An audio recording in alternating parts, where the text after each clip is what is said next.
कि देख तेरे संसार की हालत क्या हो गई, भगवान कितना बदल गया इंसान। कहावत है ना, हाथ कंगन को आरसी क्या, पढ़े लिखे को फारसी क्या। कि सरफरोशी की तमन्ना अब हमारे दिल में है, और बिस्मिल काश आते आज तुम हिंदुस्तान। देखते थे प्रोटेस्टर सारे क्या टशन और थ्रिल में है। कागज सिर्फ हिंदी और संस्कृत में नहीं, अंग्रेजी में नहीं, फारसी में भी दिखाने पड़े जो फारसी के कागज थे। कि दर्द की रात गई, गम के जमाने भी गए, और मोदी जी की हिम्मत से कई दाग पुराने भी गए। कि शायद रामचंद्र कह गए सिया से ऐसा कलयुग आएगा कि रामलला तो कागज देंगे, बाकी कोई ना दिखाएगा। किसी को किसी की मोहब्बत ने मारा, किसी को किसी की अदावत ने मारा, पर इस शराफत अली को सेकुलर सियासत ने मारा।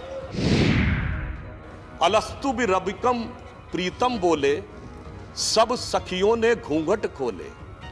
नाम नबी की रतन चढ़ी, और बूंद पड़ी अल्लाह अल्लाह।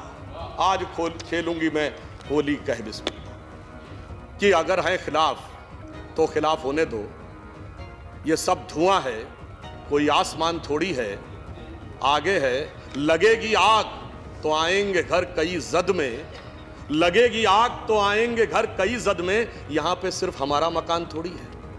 हिंदू तनमन हिंदू जीवन, रग रग हिंदू मेरा परिचय। जब हम कहते हैं श्रुतं चैव यत् कंटका कीर्ण मार्गम, स्वयं सीकृतम न सुगम कार्येत। अटल जी ने यह पंक्ति लिखी थी कि मैंने छाती का रक्त पिला पाले विदेश के क्षुधित लाल, मुझको मानव में भेद नहीं, मेरा अंतस्तल उर विशाल। शरणागत की रक्षा की है मैंने जीवन भी देकर, विश्वास नहीं यदि आता तो यह साक्षी है इतिहास अमर। भरी दोपहरी में अंधियारा, सूरज पर छाई से हारा। इसलिए अंतरतम का नेह निचोड़े, बुझी हुई बाती सुलगाएं, आओ मिलकर दिया जलाएं।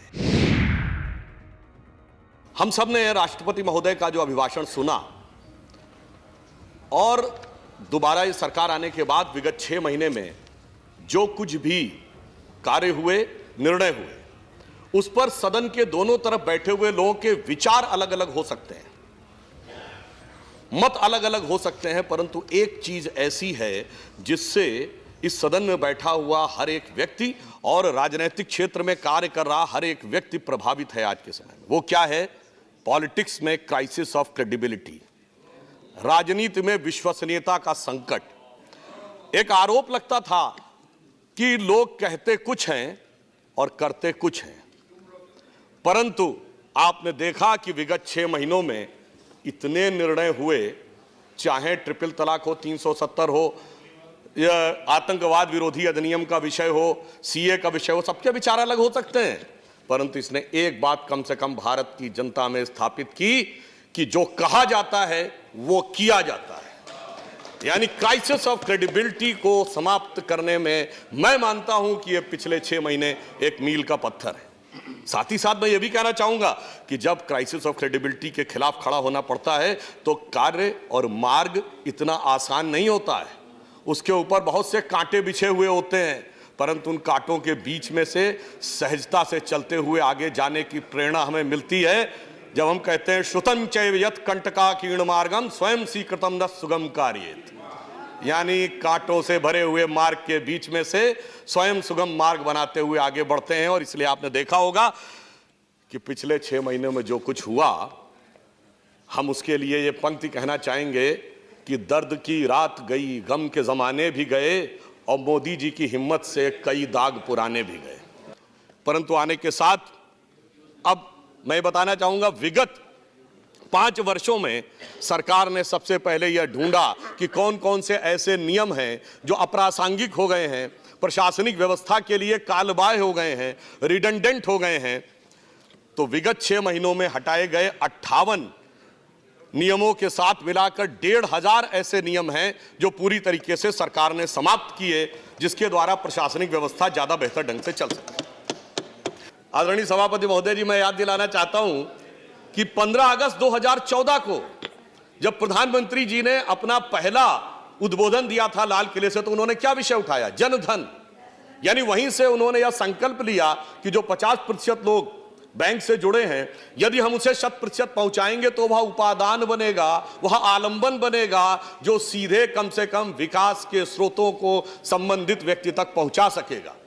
और इस दूसरी पारी में आते हुए हम डायरेक्ट बेनिफिट ट्रांसफर यानी प्रत्यक्ष लाभ हस्तांतरण के द्वारा उन लोगों के हाथ में सीधे और संपूर्ण सरकारी लाभ पहुंचाने में सफल हो रहे हैं। यह एक हमारी बड़ी उपलब्धि थी।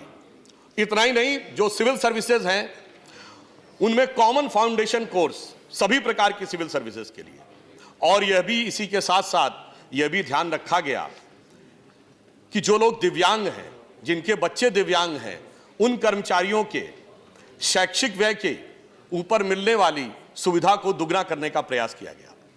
दूसरी तरफ जो अक्षम अधिकारी हैं उन्हें व्यवस्था से बाहर किया गया, चाहे रिटायर्ड हुए अथवा कार्रवाई की गई। तो अगर हम देखें तो प्रशासनिक व्यवस्था को सुगम करने के लिए सरकार ने बहुत बड़े स्तर पर कार्य किए 5 वर्षों में, और इन 6 वर्षों में उसको आगे बढ़ाया।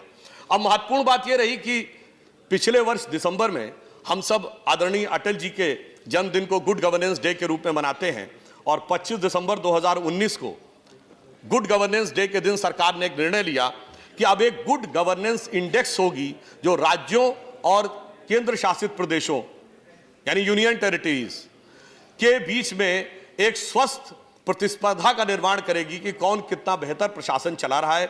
इसके लिए 10 क्षेत्रों का निर्धारण किया सरकार ने और 50 इंडिकेटर्स को तय किया। वो 10 क्षेत्र हैं: agriculture, commerce and industry, human resource development, public health, infrastructure, economic governance, social welfare, judiciary and public security, environment and citizen centric governance. तो एक प्रकार से हमने एक व्यवस्थित स्वरूप बनाया कि केंद्र सरकार ही नहीं, राज्य सरकारें भी उस व्यवस्थित ढांचे में आकर बेहतर प्रशासन दें और एक दूसरे के साथ स्वस्थ प्रतिस्पर्धा का निर्माण करें। इतना ही नहीं, जो पेंशनर्स हैं, अक्सर जो अधिक बुजुर्ग हो जाते हैं 80 साल से ऊपर, तो उनको अपना प्रमाण पत्र देने में आने में असुविधा होती है, तो उसके लिए डिजिटल टेक्नोलॉजी और ऐप के माध्यम से उनको अपने लिविंग सर्टिफिकेट को प्रदान करने की सुविधा भी सरकार ने व्यवस्थित की।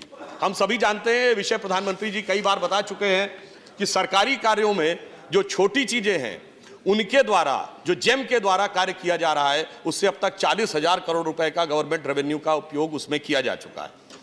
अभी भूपेंद्र जी ने इस बात में बताया, मैं उसके विस्तार में नहीं जाता हूं। फाइनेंशियल सेक्टर में जितने बड़े रिफॉर्म्स हुए हैं, टैक्स के बड़े रिफॉर्म से लेके हाल ही में अभी जब बजट आया तो इनकम टैक्स पेयर्स चार्टर यानी टैक्स पेयर चार्टर की भी एक बात हुई है कि टैक्स पे करने वाले को अपने अधिकार के संरक्षण करने और व्यवस्था में पारदर्शिता को देखने का अधिकार प्राप्त होगा।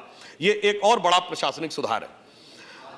मैं यह भी कहना चाहूंगा कि जब हम बड़े विकास की तरफ आगे बढ़ते हैं तो प्रशासनिक सुधार के साथ नई व्यवस्थाओं को भी देखना पड़ता है। जैसे भारत बहुत तेजी से अब विकसित महाशक्ति के रूप में आगे बढ़ रहा है, तो ऊर्जा की आवश्यकता भी होती है। तो पिछले समय में हमने इंटरनेशनल सोलर अलायंस बनाया था और इस बार हमने गैस ग्रिड की शुरुआत की है, अर्थात क्लीन एनर्जी, जो पर्यावरण के अनुसार उपयोगी ऊर्जा हो, उस दिशा में आगे बढ़ने का हमने प्रयास किया है। अब इसका उल्लेख भी उन्होंने किया, यदि हम देश के सुदूर कोने में खड़े हुए किसी ग्रामीण गरीब मजदूर किसान झुग्गी झोपड़ी के इंसान के हाथ में शक्ति देना चाहते थे, तो भारत की सुरक्षा की शक्ति जो सैन्य बलों के हाथ में है, उनमें भी सुगम संचालन के लिए बेहतर समन्वय की व्यवस्था भी करना चाहते थे। तो एक बहुत बड़ा एडमिनिस्ट्रेटिव रिफॉर्म यह भी हुआ कि दुनिया के लगभग सभी बड़े देशों में CDS है, चीफ ऑफ डिफेंस स्टाफ, परंतु वह हमारे यहां नहीं था और वो व्यवस्था की शुरुआत हुई। तो इससे हमारी सुरक्षा व्यवस्था भी एक रूपता के ढंग से आगे बढ़ सकती है। इसलिए मैं कहना चाहूंगा सभापति जी कि जब हमने प्रशासनिक सुधारों की बात की तो DBT से लेके GST और GST से लेके CDS तक कोई भी क्षेत्र हमने छोड़ा नहीं, क्योंकि मोदी जी का यह विचार है कि बाकी लोग तो कहते हैं मुझे अमुक वर्ग के लिए करना है, अमुक क्षेत्र के लिए करना है, कुछ लोग कहते हैं बहुत लोगों के लिए करना है, परंतु हमें सबके लिए करना है, क्योंकि हमारा सिद्धांत है सर्वे भवन्तु सुखिनः।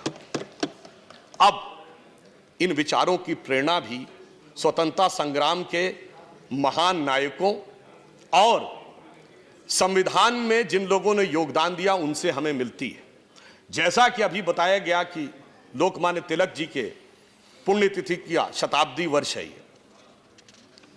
उन्होंने कहा था स्वराज्य हमारा जन्मसिद्ध अधिकार है। अगर देखा जाए, हम सब ने किताबों में शब्द पढ़ा था कि उनके लिए कहा जाता था वो भारतीय असंतोष के जनक थे। मैं कहना चाहूंगा यह उचित नहीं है, कहना चाहिए वह भारतीय स्वराज्य के उद्घोषक थे। और महत्वपूर्ण बात क्या है, जब उन्होंने यह बात कही थी तो मेरे विचार से, कांग्रेस इतनी पुरानी पार्टी, उन लोगों को ध्यान होगा तिलक जी के विचार को क्या कहा गया था। यह तो थोड़ा राइट विंग फंडामेंटलिस्ट बात है। उस समय तक तो विचार यह था कि एग्जीक्यूटिव काउंसिल में अधिक से अधिक कंसेशंस प्राप्त कर रहे हैं। स्वराज्य का विषय एकदम नया विषय था कि एक नया विषय ले आया गया। कांग्रेस को 25 साल लगे उस स्वराज्य के विषय को अंगीकार करने में, जब 26 जनवरी 1930 को लाहौर कांग्रेस अधिवेशन में रावी के तट पर स्वराज्य का वह प्रस्ताव पारित हुआ तिलक जी के यह संसार छोड़ने के 10 साल बाद। मगर वह स्वराज का वह कार्य उनकी शताब्दी के पूरे होने के बाद हम उसका वहन करेंगे और उसको अंतिम मुकाम तक पहुंचाएंगे। अब मैं यह भी बताना चाहता हूं थोड़ा सा एक विषय पे, आजकल एक बड़ी चर्चा होती है, बड़ा राइट विंग है, बड़ा फंडामेंटलिस्ट है। मैं कहना चाहूंगा जब तिलक जी ने कहा तो उनको थोड़ा एक्सट्रीम बात कही गई थी, एक्सट्रीमिस्ट। मगर हर 20 साल में ये परिभाषाएं बदल जाती हैं। 1905 में उन्होंने कहा और 1925 और 30 आते आते लोकमान्य तिलक जी के साथी गोखले जी के शिष्य महात्मा गांधी, उनके नेतृत्व में स्वराज आंदोलन एक यथार्थ हो गया। यानी जो एक्सट्रीम राइट विंग कहा जाता था वो अब रियलिटी और मॉडरेट हो गया था। अब कांग्रेस में एक्सट्रीम राइट विंग कौन थे? मदन मोहन मालवीय, पुरुषोत्तम दास टंडन जी, यहां तक कि यह कहा जाता था जिनको सो कॉल्ड हिंदू लाइनिंग वाले लोग कहते थे, सरदार पटेल जी, राजेंद्र प्रसाद जी, कन्हैयालाल माणिकलाल मुंशी जी। और 20 साल गुजरे, आजादी मिल गई, ये सब सरकार के हिस्से हो गए। जिसे आप राइट विंग कहते थे वो आप मॉडरेट हो गए। अब राइट विंग कौन था जो आप हमारे संस्थापक लोगों पे कहते थे? श्यामा प्रसाद मुखर्जी जी, दीनदयाल उपाध्याय जी, सांस्कृतिक राष्ट्रवाद। और 20 साल गुजरे, सांस्कृतिक राष्ट्रवाद स्वीकार्य हो गया। लोहिया जी ने कहा कि मैं राष्ट्रवादी समाजवादी हूं और दीनदयाल जी ने कहा मैं समाजवादी राष्ट्रवादी हूं। अब राइट विंग के प्रतीक कौन थे 70 के दशक में? अटल बिहारी वाजपेयी जी, हिंदू तन मन हिंदू जीवन रग रग हिंदू मेरा परिचय। और 20 साल गुजरे, 90 का दशक, अब अटल जी स्वीकार्य थे, अब अडवाणी जी राइट विंग थे। और 20 साल गुजरे, 2010 का दशक, अब अडवाणी जी स्वीकार्य थे, मोदी जी आपको नजर आते हैं। मगर इस पूरे 100 साल के कार्यक्रम को देखिए तो व्यवस्थाएं क्रमशः उस दिशा में आगे बढ़ रही हैं जिसे हम राष्ट्रवाद कहते हैं, आप राइट विंग कहते हैं। तो काल चक्र की इस गति को भी आपको समझना चाहिए। अब मैं एक और बात बताना चाहता हूं। मैंने बचपन में पढ़ा था कि जब तिलक जी आए 1916 के लखनऊ कांग्रेस अधिवेशन में, तो 1907 में नरम दल और गरम दल का सूरत में विभाजन हो गया था और 1916 के लखनऊ कांग्रेस अधिवेशन में दोनों में समन्वय हुआ। परंतु दोनों के रूप में सहज स्वीकार्य लोकमान्य तिलक थे। और स्थिति यह थी कि लखनऊ के चारबाग रेलवे स्टेशन पे जब उनकी ट्रेन आई तो उनके लिए जो बग्घी लगाई गई थी और यह था कि उस बग्घी में वो जाएंगे सभा स्थल पे, वो मोती नगर में था सभा स्थल, और मुस्लिम लीग ने अपना अधिवेशन रफाहे आम क्लब में किया था। परंतु क्या हुआ कि तिलक जी आकर बग्घी की तरफ बढ़े और एक नवयुवक ने जाकर बग्घी से घोड़े को खोला और स्वयं जुट गए। और देखते देखते तमाम नवयुवक आके जुट गए। और वो जो पहला नवयुवक जिन्होंने बग्घी खोलकर अपने को घोड़े की जगह लेकर चलना शुरू किया था वो थे शहीद राम प्रसाद बिस्मिल। तो ये इस बात का प्रतीक है कि वो किस प्रकार से इंस्पायर करते थे। अब आजकल भी राम प्रसाद बिस्मिल जी की बातों का बड़ा उल्लेख हो रहा है, कई जगहों पे प्रदर्शनों में बड़े चित्र दिख रहे हैं और बोला जा रहा है सरफरोशी की तमन्ना अब हमारे दिल में है, देखना है जोर कितना बाजुए कातिल में है। मगर आज जिन मुद्दों को लेकर जिन तरीके से जिस प्रकार के विचार व्यक्त किए जा रहे हैं उसे देखकर तो मुझे लगता है कि सरफरोशी की तमन्ना अब हमारे दिल में है। और बिस्मिल काश आते आज तुम हिंदुस्तान, देखते तो प्रोटेस्टर सारे क्या टशन और थ्रिल में है। इसलिए मैं कहना चाहता हूं जो लोग आज उनके बारे में विचार कर रहे हैं उन्होंने उन विचारों को पढ़ा समझा नहीं। अब फिर क्या विचार शुरू हो जाता है? संविधान के अनुसार कार्य होना चाहिए। संविधान ने सबको अधिकार दे रखे हैं, संविधान ने सबको मौलिक अधिकार दे रखे हैं और उन मौलिक अधिकारों के अनुसार सारे कार्य होने चाहिए। अब आजकल जब संविधान के अनुसार कार्य करने की बात आती है सभापति महोदय,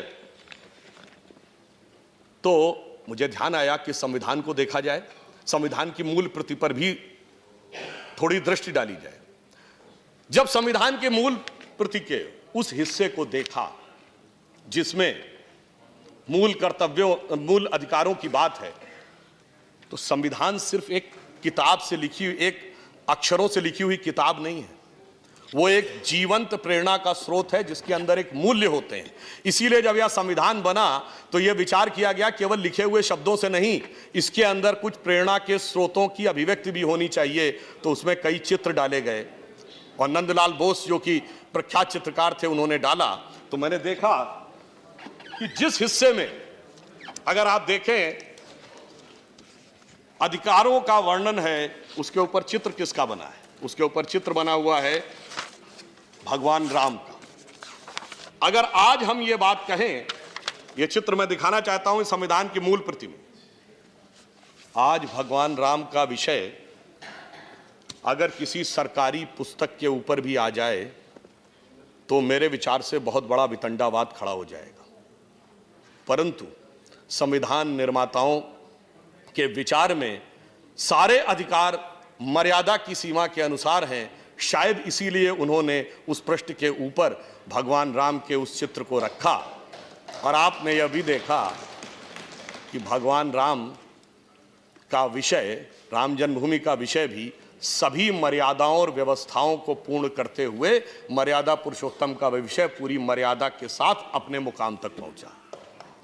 परंतु एक बात मेरे मन में आई इसे देखकर कि इस मुकदमे में एक पैरोकार स्वयं श्री रामलला विराजमान थे और श्री रामलला विराजमान 70 साल तक कोर्ट में रहे और उनसे मांगे गए कागज दिखाओ भाई जन्मभूमि के, पूरे कागज दिखाइए, 500 साल पुराने भी सबूत के आधार पर ही होगा।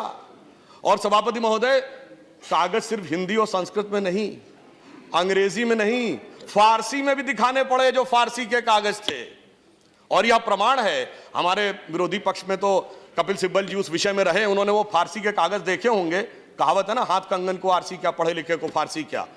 उन्होंने दिखाया और जो लोग काफी ऊंचे ऊंचे हाथ उठाकर कहते थे कागज और सबूत के आधार पे ही रामलला जहां विराजमान है वह तय होगा, किसी यकीन पे नहीं तय होगा, वो आज कहते हैं हम जहां विराजमान है वहां मान लो, कागज दिखाने की जरूरत नहीं। इसे देखकर तो मुझे सभापति जी ऐसा लगता है कि शायद रामचंद्र कहे गए सिया से ऐसा कलयुग आएगा कि रामलला तो कागज देंगे, बाकी कोई ना दिखाएगा। अब मैं इसके आगे ये कहना चाहता हूं कि आज नहीं, वो तो बहुत लंबे समय तक हो चुका। अब मैं ये कहना चाहता हूं, अभी जिस बात का उल्लेख भूपेंद्र जी ने किया 2003 की समिति का, उसका उन्होंने उल्लेख कर दिया कि सिटीजनशिप अमेंडमेंट एक्ट के लिए 2003 में जो कमेटी बनी थी मिनिस्ट्री ऑफ होम अफेयर्स की, जिसकी अध्यक्षता प्रणब मुखर्जी जी कर रहे थे, उन्होंने सदस्यों के नाम भी बता दिए। उसमें सिर्फ 2 पॉइंट मैं ऐड करना चाहूंगा। उसमें एक सदस्य श्री जनेश्वर मिश्र भी थे, जिन्हें छोटे लोहिया कहा जाता था।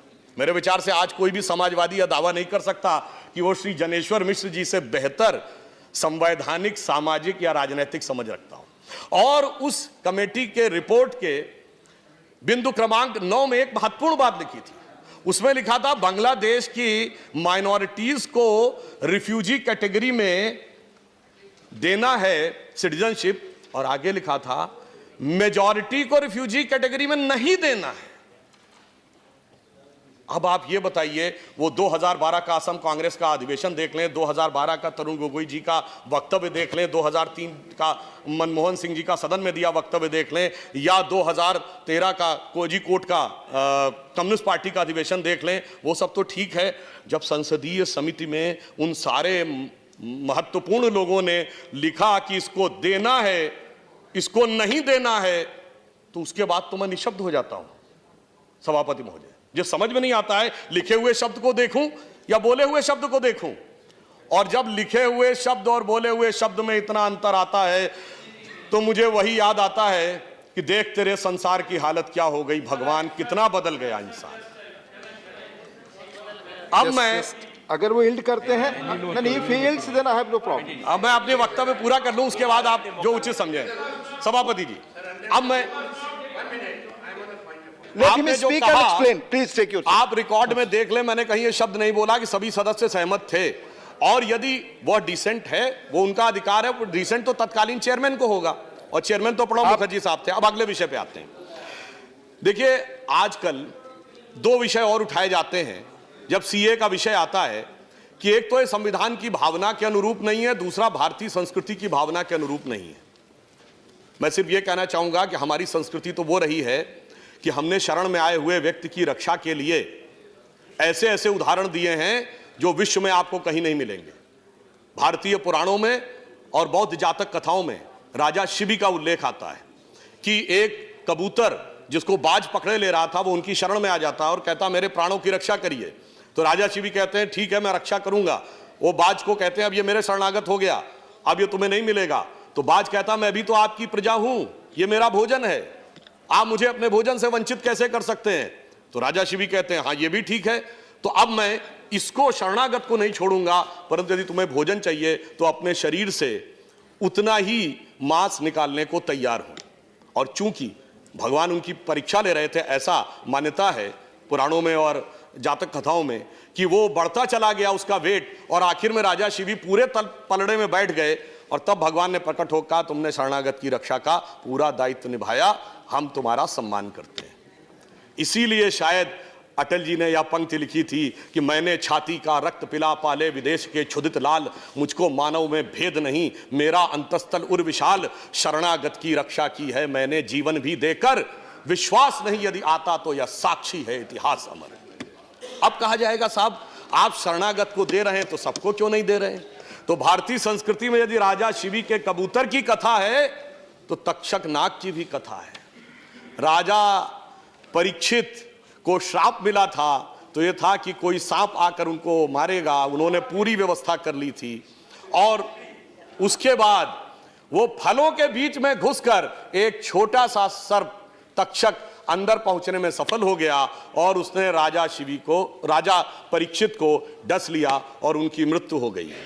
अब इस बात से सबक लेकर उनके पुत्र राजा जन्मेजय ने एक ऐसा यज्ञ किया था जिसमें सारे के सारे नाग आकर भस्म होने लगे थे। इसलिए मैं कहना चाहता हूं, दूध भी पिलाते हैं परंपरा हमारी मित्र, किंतु नाग यज्ञ का विधान नहीं भूले। तो हम घुसपैठिए और शरणागत दोनों का नीर क्षीर विवेक की क्षमता हमें भारतीय संस्कृति परंपरा भी देती है। अब आधुनिक समय में आए तो कहा जाता है कि साहब आप बराबरी का व्यवहार नहीं कर रहे हैं, आप गंगा जमुनी तहजीब के साथ न्याय नहीं कर रहे हैं। तो मैं पूछना चाहता हूं गंगा जमुनी तहजीब कहां से शुरू हुआ ये वर्ड। सबसे पहले ये शब्द प्रयोग होता है जब मुगल शहजादे दारा शिकोह ने अपनी किताब लिखी मंजुमल बहरीन, जिसका मतलब होता दो समुद्रों का विलय। अब आप बताइए, दो समुद्रों का मिलन जिसे कहता है वो आदर्श नहीं, बाकी दूसरे लोग आदर्श।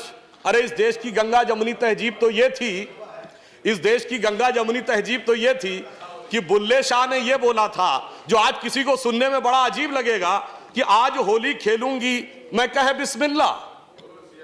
ये बुल्ले शाह ने बोला आज होली खेलूंगी मैं कहे बिस्मिल्लाह। और उन्होंने कहा, आगे की लाइन अरबिक वर्ड है, अलस्तु बि रबिकम प्रीतम बोले, सब सखियों ने घूंघट खोले, नाम नबी की रतन चढ़ी और बूंद पड़ी अल्लाह अल्लाह, आज खेलूंगी मैं होली कह बिस्मिल्लाह। मगर इसको आपने माना क्या। अब मैं उदाहरण देता हूं, चित्रकूट के घाट की घटना थी कि अब्दुल रहीम खान खाना और तुलसीदास जी दोनों अच्छे मित्र थे, दोनों साथ में थे। तो अब्दुल रहीम खान खाना वो मिट्टी उठाकर अपने सर पे लगा रहे थे, तो तुलसी ने उनसे छंद में पूछा कि आप ये मिट्टी क्यों सर पे लगा रहे हैं। वो गंगा जमुनी तहजीब को अगर आप कहना चाहते हैं तो उन्होंने ये कहा कि धूरी धरत निज शीस पर। अरे धूल क्यों सर पे लगा रहे हैं, कह रहीम के ही काज, क्यों कर रहे हैं ये।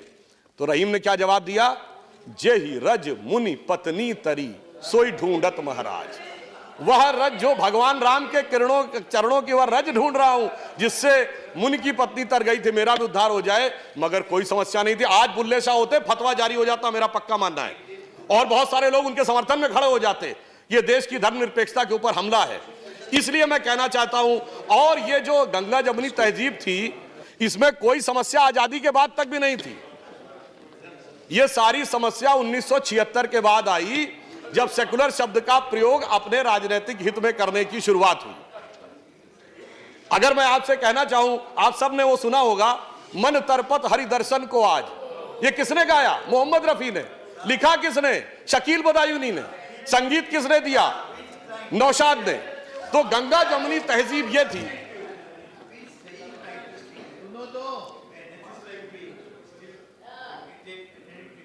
एक सेशन हो जाए, वन डे फुल डे, जो आप अपना धर्म के कर सकते हैं। नहीं, मैं सिर्फ यह बताना चाह रहा हूं कि गंगा जमुनी तहजीब ये थी, संयोग तो ये था, मगर इनकी नजर किधर जाती है? जितने मैंने नाम गिनाए, इनके लोगों की कभी जयंती मनाते हुए वो लोग नजर आए जो आज प्रदर्शन करते नजर आ रहे हैं? वो लोग आज नजर नहीं आते। वो तो आज कहते हैं हमने 800 साल इस देश पे हुकूमत की। अभी कुछ दिन पहले बयान दिया, और फिर कहते हैं कि साहब हम तो मजलूम हैं, हमें अधिकार मिलना चाहिए। ऐसी विचित्र स्थिति आज के देश में आकर खड़ी करने का प्रयास किया जा रहा है जो सत्य से बिल्कुल परे है।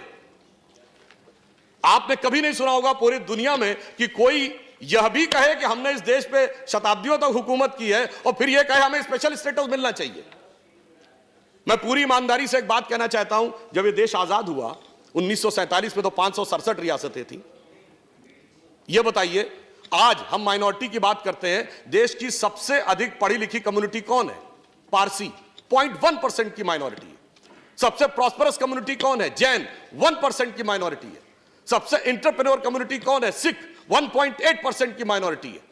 अगर इन सबको प्रॉस्पेरिटी, एजुकेशन, आगे बढ़ने के सारे अवसर मिल रहे हैं, तो माइनॉरिटी में जो प्रचंड मेजॉरिटी है उसके साथ कैसे समस्याएं विचार करने का विषय है। और जब देश आजाद हुआ, बताइए, कोई बौद्ध रियासत थी? नहीं। कोई क्रिश्चियन रियासत थी? नहीं। कोई पारसी रियासत थी? नहीं। एक महाराजा पटियाला को छोड़ दे तो सिख रियासतें भी नहीं थी, मगर लाइन लगा के मुस्लिम रियासतें थी। नवाब पटौदी, नवाब रामपुर, नवाब भोपाल, नवाब लखनऊ, हैदराबाद निजाम, जूनागढ़ के नवाब। फिर ऐसे हालात क्यों हो गए कि आज बाकी सब पढ़ाई लिखाई में आगे और बाकी सारी चीजों में आगे, और एक ही वर्ग पीछे होता चला गया? मुझे लगता है इसमें दोष इसका भी है कि जो सियासत की गई ना, अदावत की और मोहब्बत की। किसी ने दिखाने की कोशिश की कि हमें तुमसे बड़ी मोहब्बत है, तो किसी ने दिखाने की कोशिश की कि फलां को तुमसे बड़ी अदावत है, और उस सियासत ने कहां यह पहुंचाया सभापति जी, किसी को किसी की मोहब्बत ने मारा, किसी को किसी की अदावत ने मारा, पर इस शराफत अली को सेकुलर सियासत ने मारा। इसलिए मैं ये कहना चाहता हूं, आज के इस यथार्थ को देखिए, पूरे देश में जो सामने दिखाई पड़ रहा है। ज्यादा खतरनाक बात जानते हैं क्या हो रही है? मैं सदन का ध्यान आकर्षित करना चाहूंगा कि ज्यादा खतरनाक बात यह हो रही है कि अब यह बहुत उग्र स्वरूप में आगे बढ़ने का एक प्रयोग किया जा रहा है। और उसका उदाहरण मैं यह कहना चाहूंगा, जब सीए का विरोध हुआ तो विषय क्या था कि असम की संस्कृति की रक्षा करनी है या असम के लोगों के हितों की रक्षा करनी है। मगर सबसे पहले आंदोलन कहां शुरू हुआ? जामिया में, उसके बाद अलीगढ़ में, उसके बाद नदवा में, उसके बाद हमारे एक दूसरे सदन के सांसद हैं जो हैदराबाद के वो सबसे बड़े झंडा बरदार, अलंबरदार बन गए। और सबसे पहले रेजोल्यूशन कहां पास हुआ? केरल की असेंबली में। अब बहुत ही सहजता से समझा जा सकता है, इसमें कोई रॉकेट साइंस नहीं है कि ये। और सुनिए, फिर उसके उपरांत क्या हुआ सभापति महोदय? ये सारे विषय गौण हो गए। पता नहीं कौन कौन से विषय आने लगे उसके अंदर। कश्मीर से लेके धारा 370 से लेके देश को अलग करने से लेके आसाम को परमानेंट अलग करने तक। तो ये देखकर यह मन में संदेह उत्पन्न होता है कि यह सारा का सारा जो घटनाक्रम है, हम सभी लोग बहुत जिम्मेदार लोग हैं, हमें यह समझना चाहिए कि ये सारी की सारी चीजें जो हो रही हैं, क्या हमारी गंगा जमुनी तहजीब के हिसाब से हैं, क्या हमारे संविधान के हिसाब से हैं, या जो संविधान में कमेटियों में लिखा उसके हिसाब से हैं, या फिर ये कोई एक खतरनाक प्रयोग है, हम जाने में अनजाने में उसके शिकार होते चले जा रहे हैं। और देश और समाज को भी उसकी गिरफ्त में लाते चले जा रहे हैं। और जब कोई इस प्रकार का कार्य होता है तो मैं सिर्फ एक उदाहरण और फैक्ट कोट करना चाहूंगा। एक बहुत बड़े पत्रकार हैं मार्क टेली, जो 26 वर्ष भारत में रहे, बीबीसी के उन्होंने संवाददाता रहे। उन्होंने, पुरानी बात नहीं है सभापति महोदय, 22 सितंबर 2019 को आर्टिकल लिखा है। उस आर्टिकल में क्या लिखा है कि Muslims in India are the luckiest, Bharat में रहने वाले मुस्लिम समाज के लोग सर्वाधिक भाग्यशाली। उन्होंने उसका एक उदाहरण दिया कि मैं 26 साल दिल्ली के निजामुद्दीन इलाके में रहा, मेरे यहां से थोड़ी दूरी पर हजरत निजामुद्दीन औलिया की दरगाह थी और थोड़ी दूरी पर तबलीगी जमात का ऑफिस था। उन्होंने कहा दुनिया का कोई दूसरा देश होता तो 26-27 साल में कोई एक दूसरे को समाप्त जरूर कर देता, परंतु भारत के मुस्लिम इसलिए भाग्यशाली हैं कि वो अपने मजहब के अंदर भी जिस तरीके से चाहें उस तरीके से इबादत कर सकते हैं। ये कहने वाला कोई संघी भाजपाई नहीं है, ये कहने वाला एक वह पत्रकार है जिसने पूरी जिंदगी भारत में गुजारी है और 2019 में उसने कहा है। इसलिए मैं ये कहना चाहता हूं कि जो कुछ भी हो रहा है इस पे किसी भी प्रकार का खतरनाक खेल सभी के लिए नुकसानदेह हो सकता है। यह नहीं सोचना चाहिए कि सिर्फ हमारा हित साधन होगा और दूसरे को क्षति होगी। अगर, और वो भी विशेषकर जब बगैर किसी आधार के यह बात हो रही हो। मैं फिर एक पंक्ति कोट करना चाहूंगा, बड़े प्रसिद्ध शायर हैं राहत इंदौरी उनकी, और बड़ी फेमस कविता, आप लोगों को बहुत ध्यान होगी कि अगर है खिलाफ तो खिलाफ होने दो, ये सब धुआं है कोई आसमान थोड़ी है, आगे है लगेगी आग तो आएंगे घर कई जद में, लगेगी आग तो आएंगे घर कई जद में, यहां पे सिर्फ हमारा मकान थोड़ी है। यह विचार बिल्कुल ध्यान रखिए कि हम सिर्फ अपना हित साधन करते हुए आगे निकल जाएंगे, ऐसा नहीं। और अंत में मैं ये कहना चाहूंगा, राष्ट्रपति जी के अभिभाषण के पहले, ये अगर आपको समझ में आ जाता तो दुनिया कुछ और होती साहब। अब मैं एक और बात कहना चाहता हूं। नहीं, सुनिए, वो अगर आप कहना चाहते हैं ना, आप तो चेयर को एड्रेस करें। मैं चेयर को एड्रेस करें। एक अंत में सिर्फ ये कहना चाहूंगा कि राष्ट्रपति महोदय के अभिभाषण के प्रथम बिंदु पे यदि हम जाएं, जो वहां से समाप्त करना चाहूंगा, प्रथम बिंदु पे जाएं तो उन्होंने क्या कहा, 21वीं सदी के तीसरे दशक की शुरुआत हो रही है। अब मैं कहना चाहूंगा जब 21वीं सदी और तीसरा दशक आए तो हमें थोड़ा सा, हम अगर गौर करें तो जब 20वीं सदी का पहला सूरज उगा था सन 1901, उस समय इस देश में किसकी सरकार थी? अंग्रेजों की। 20वीं दशक के मध्य में यानी 1951 में जब इस देश में पहला सूरज उगा तो इस देश में किसकी सरकार थी? कांग्रेस की। और 2001 में जब 21वीं सदी के पहले सूरज की पहली किरण इस धरती पे पड़ी तो इस देश में किसकी सरकार थी?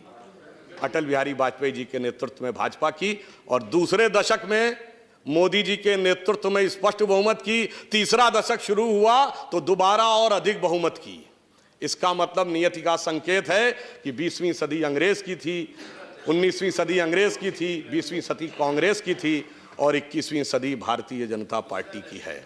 इसलिए आप सब लोग इन विचारों को समझिए, साथ में आइए और जो देश में प्रदर्शन चल रहा है, जो ये विचार चल रहा है, ये पूरी तरीके से तथ्यों पे आधारित नहीं है और जिस प्रकार से आग लगाने का जो प्रयास हो रहा है उसे रोकने का प्रयास करिए। सत्य को ढकने का प्रयास मत करिए।